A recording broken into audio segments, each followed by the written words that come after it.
매일 아침 눈 뜨자마자 혈압약부터 찾으십니까?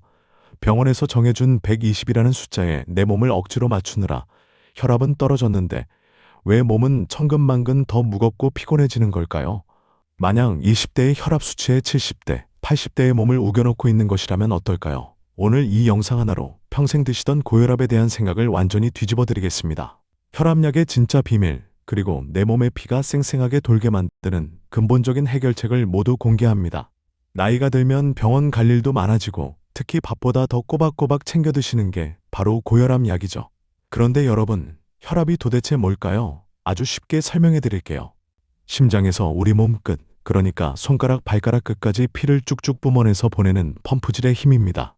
20대, 30대 젊을 때는 어떨까요?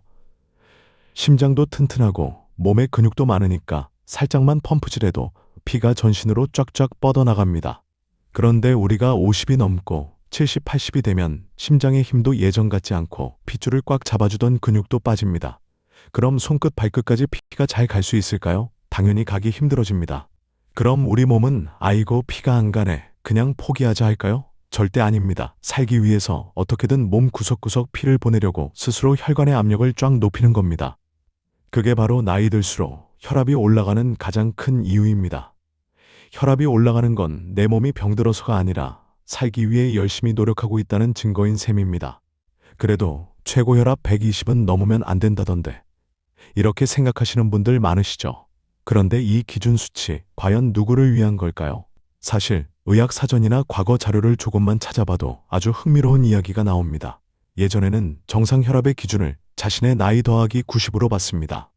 이 공식대로라면 50대라면 140, 80대 어르신이라면 170 정도가 피를 전신으로 보내기 위한 아주 자연스럽고 정상적인 수치라는 겁니다. 1900년대 초반만 해도 최고 혈압 160 정도를 정상으로 봤습니다.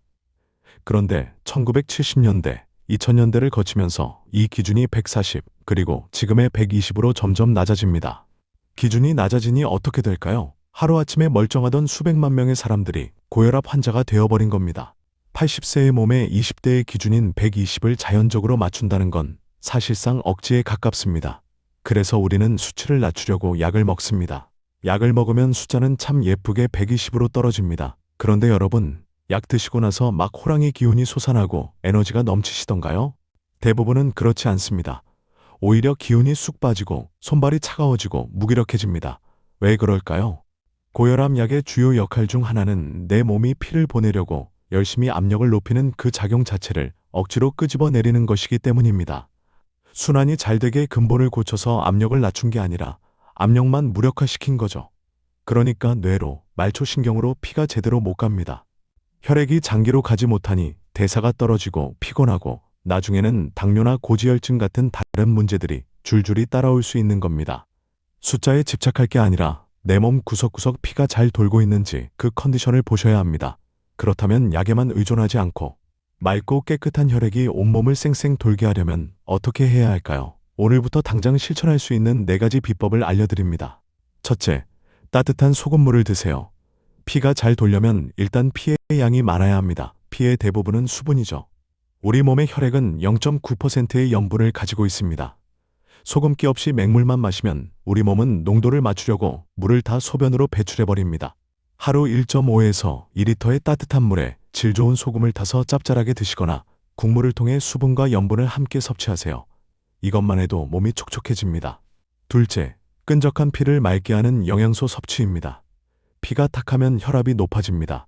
대사를 활기차게 돌려주는 비타민과 미네랄은 기본이고 피를 맑게 풀어주는 데는 오메가3가 큰 도움이 됩니다. 오메가3는 굳어있는 지용성 독소들을 녹여주고 피를 묽게 만들어 혈관벽을 미끄러지듯 통과하게 도와줍니다. 셋째, 혈관을 막는 주범, 설탕을 멀리하세요. 소금이 피를 녹여주고 풀어주는 역할을 한다면 설탕은 끈적끈적하게 피를 굳게 만듭니다. 짠맛을 피하고 단맛을 즐기는 식습관은 혈액을 잼처럼 끈적이게 만들어서 만성피로와 염증을 유발합니다. 입에 단 음식부터 당장 줄이셔야 합니다. 넷째, 제2의 심장, 근육을 키우셔야 합니다. 나이가 들면 관절이 아프죠? 무릎 아프고 어깨 아프고 이게 다 근육이 빠져서 피가 끝까지 못 가고 뼈끼리 부딪혀서 생기는 일입니다.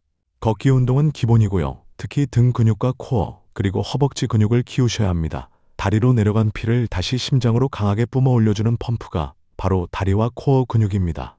앉아서 다리 들기, 까치발 들기 같은 가벼운 근육 운동을 오늘부터 매일 꾸준히 해보세요. 물론 혈압이 너무 높거나 동맥 경화가 심해서 이미 약을 드시고 계신 분들이라면 오늘 당장 약을 끊으시라는 말씀이 절대 아닙니다. 갑자기 약을 끊으면 무리가 올 수 있습니다. 제가 드리고 싶은 말씀은 병원의 기계가 찍어내는 120이라는 숫자에 벌벌 떨며 평생을 약에 기대어 살지 마시라는 겁니다. 오늘 알려드린 수분 관리, 영양 관리, 그리고 근육 운동을 꾸준히 병행해 보세요.